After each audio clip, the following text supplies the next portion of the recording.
Hello student, I am Tamanna from Vishwas Navsharda Public School, Huna. Welcome in day 3 of class 7, chapter number 9, respiration in animals. Today we will discuss respiratory system in human. तो human respiratory system है, उसमें क्या क्या है? nostrils, trachea, bronchioles, lungs और diaphragm. देखिए human respiratory system consist of nose, trachea, wind pipe and a pair of lungs. Human being क्या करते हैं? ब्रीथ इन ऑक्सीजन रिच एयर.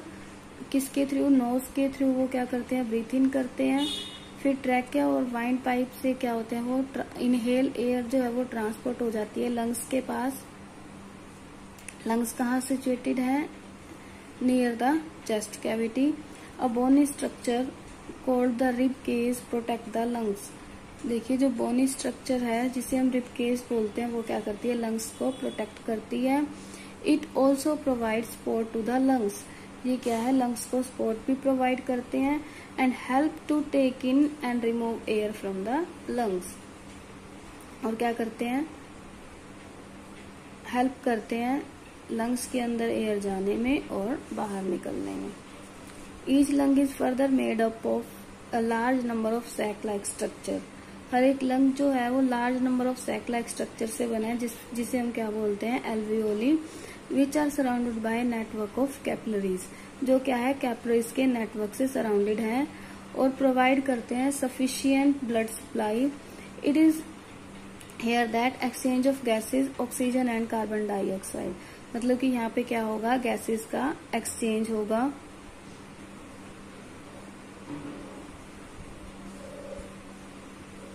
ठीक है.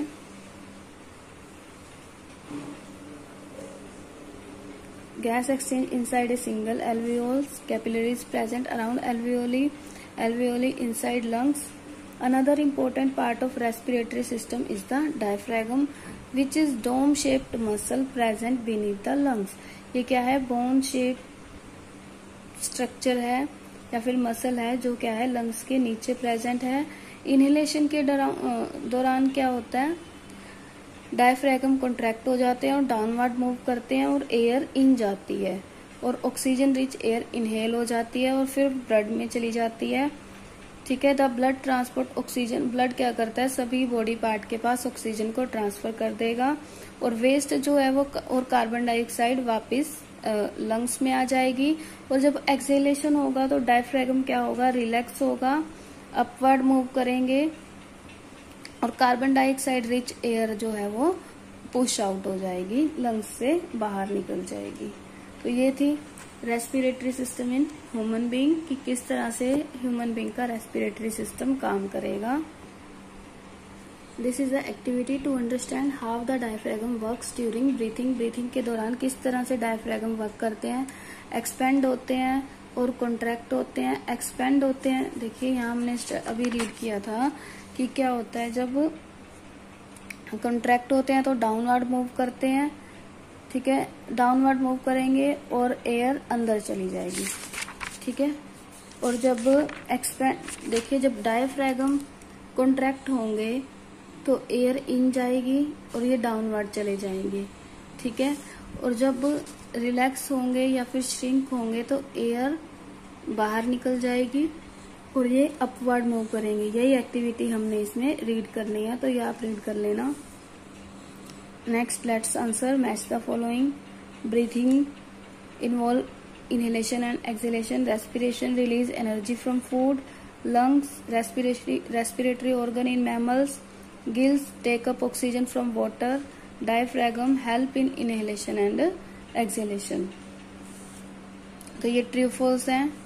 देखिए in an earthworm exchange of gases take place through tiny holes.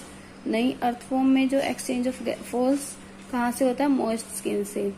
Insect किससे breathe करते हैं? Moist skin से. फॉल्स स्पाइरेकल से करते हैं.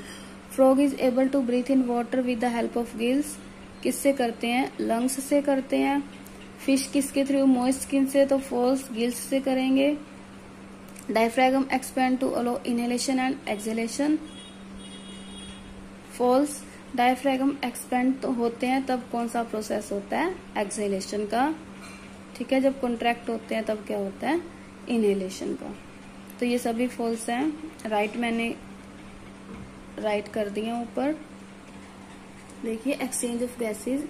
Oxygen rich air enter the body through the nose during inhalation. Inhalation में क्या होगा? ऑक्सीजन रिच एयर नोज के अंदर जाएगी और जो टीनी एयर है वो क्या करते हैं? डस्ट पार्टिकल को ट्रैप कर लेते हैं और जर्म्स को एंटर करने से रोकते हैं। द इनहेल एयर कहाँ करेगी? ट्रेवल करेगी नोज से कहाँ? लारिंक्स में, फिर कहाँ चली जाएगी? ट्रैकिया में। Trachea branches into a pair of bronchi, जिसे हम क्या बोलते हैं? ब्रोंकस बोलते हैं। वन फॉर ईच लंग, हर एक लंग के लिए एक है। Each bronchus further branches into several bronchioles, जिसमें क्या होती है? एल्वियोलीज होती हैं जो लंग्स में प्रेजेंट हैं। और एयर जो है वो ट्रेवल करती है वाइंड पाइप से ब्रोंकी में एंड देन इनटू ब्रोंक्यूल्स, और फिर कहाँ चली जाएगी? ब्रोंक्यूल्स में चली जाएगी और फाइनली कहाँ पहुंच जाएगी? एल्वियोली में। Exchange of gases occur in the alveoli. जो एक्सचेंज ऑफ गैसेज है वो कहाँ होता है? एल्वियोली में। Facilitated by the capillary. Oxygen get absorb into the blood. Oxygen जो है वो ब्लड में अब्सॉर्ब हो जाएगी एल्वियोली में and is taken to various body cell, और फिर क्या है? वेरियस बॉडी सेल के पास चली जाएगी। और जो कार्बन डाइऑक्साइड है वो डिफरेंट सेल में चली जाएगी blood to the lungs and is absorb into the alveoli. जब हम एक्सहेलिंग में क्या होगा? Carbon dioxide rich air follow the reverse root.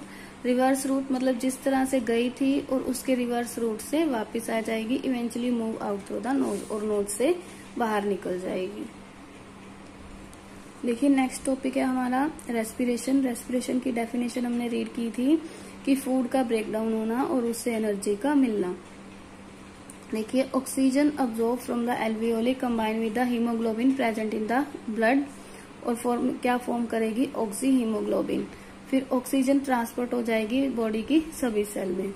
देखिए, फिर ऑक्सीजन क्या करती है? फूड को ब्रेक डाउन करने में हेल्प करती है और एनर्जी को रिलीज करने में। देखिए, फूड क्या करेगा? ऑक्सीजन के साथ रिएक्शन करेगा जिससे हमें एनर्जी मिलेगी और वाटर रिलीज होगा और कार्बन डाइऑक्साइड जो है वो बाहर निकल जाएगी। Oxygen cause carbohydrate present in the food to break down. Oxygen की वजह से फूड जो है ब्रेक डाउन होगा और कार्बन डाइऑक्साइड, वाटर और एनर्जी में टूट जाएगा। कार्बन डाइऑक्साइड और water along with heat are release as waste product. ये दोनों ही क्या है? वेस्ट प्रोडक्ट है। These are transport via blood back to the lungs. ये क्या है? वापस लंग्स में चले जाते हैं, वहां से वो रिमूव हो जाते हैं ड्यूरिंग थ्रू एक्सहेलेशन। क्या शो करना है? एक्टिविटी है to show that exhale air contain carbon dioxide. देखिए, कार्बन डाइऑक्साइड का शो करने के लिए क्या है हमारे पास? एक्टिविटी करते हैं। लाइम वाटर ले लेते हैं, लाइम वाटर में हम ब्रीथ आउट करते रहेंगे। अगर वो मिल्की हो गया तो कार्बन डाइऑक्साइड एक्सहेल एयर में है, अगर नहीं हुआ तो कार्बन डाइऑक्साइड नहीं है। तो हमारे जो एक्सहेल एयर है उसमें कार्बन डाइऑक्साइड प्रेजेंट होती है, इसीलिए वो क्या हो जाएगा? मिल्की हो जाएगा। तो इट मीन्स एक्सहेल एयर में कार्बन डाइऑक्साइड प्रेजेंट है। नेक्स्ट एक्टिविटी है to show that heat is also release during respiration. तो हीट बताना है कि रेस्पिरेशन के दौरान रिलीज होती है, तो इसके लिए भी एक एक्टिविटी है, ये आप रीड कर लेंगे। बस आपने क्या करना है? फ्लास्क ए और बी ले लिया, टेम्परेचर देखना है। एक में एयर एक्सहेल करोगे, एक में नहीं करोगे। जिसमें हम एयर एक्सहेल करेंगे उसका टेम्परेचर राइज हो जाएगा। टेम्परेचर राइज हो जाएगा तो इसका मतलब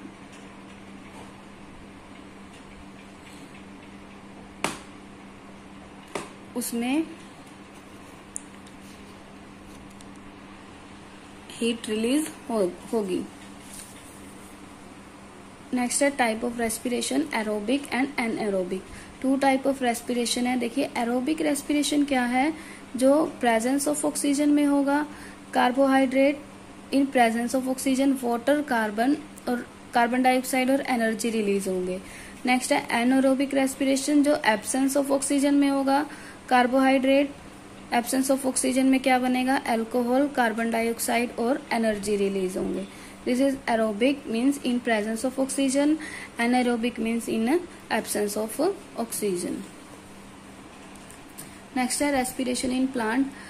हमें पता है कि प्लांट में क्या होते हैं, स्टोमेटा होते हैं, टीनी होल्स प्रेजेंट होते हैं जिसके थ्रू उसमें जो गैसेज है वो एक्सचेंज होती हैं.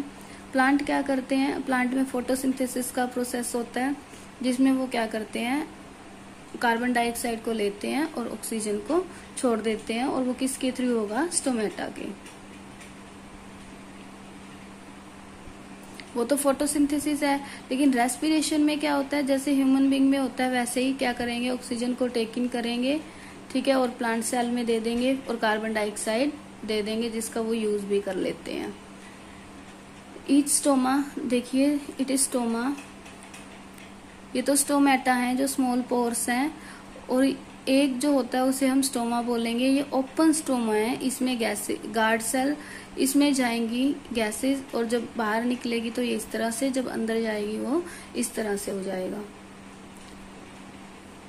स्टोमा में गार्ड सेल होती हैं जो ओपनिंग और क्लोजिंग को प्रिवेंट करती हैं. Root of plant are taking oxygen from the air trap within soil particle and give off carbon dioxide. ठीक है, ऑक्सीजन को लेंगी और कार्बन डाइऑक्साइड को बाहर रिलीज करेंगी, जिसे हम क्या बोलते हैं, रेस्पिरेशन. और फोटोसिंथेसिस क्या था प्लांट में, इसका अपोजिट. Why, that's why soil need to plough and loosen so that air can penetrate the soil particle and can taken up by root.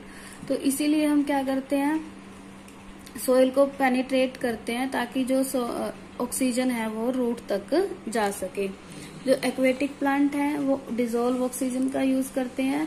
Such plant directly exchange gases with the water surrounding their leave, stem and roots. Next activity, to show that stomata are need by plant to respire. हमने क्या करना है, activity show करनी है कि plant को respiration के लिए स्टोमेटा की जरूरत है. तो ये आप रीड कर लेना. देखिए क्या है इसमें,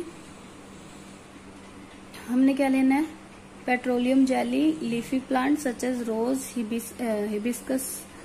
हमने क्या करना है, प्लांट को डार्क में रख दिया फ्यू डे के लिए, फिर उसको कोट कर दिया under side of two leave petroleum jelly से. Place the plant on a sunny window के पास रख दिया कुछ वीक के लिए, फिर ऑब्जर्व किया. हमने क्या ले लिए, ऑब्जर्व क्या किया, the two leaves that are coated with petroleum jelly. जो पेट्रोलियम जेली से कोट किए थे, ठीक है, वो डाई हो गए, लेकिन दूसरे क्या है, कंटिन्यू टू ग्रो. इसका मतलब क्या किया, जब हमने पेट्रोलियम जेली से कोट किया तो उसकी जो स्टोमेटा थे वो क्लोज हो गए, जिसकी वजह से वो रेस्पायर नहीं कर पाए, फोटोसिंथेसिस नहीं कर पाए. बट जो दूसरे लीव्स थे वो कंटिन्यू टू ग्रो है, क्योंकि वो क्या है, एज इट इज, जैसा हमने उसे प्लांट से प्लग किया था.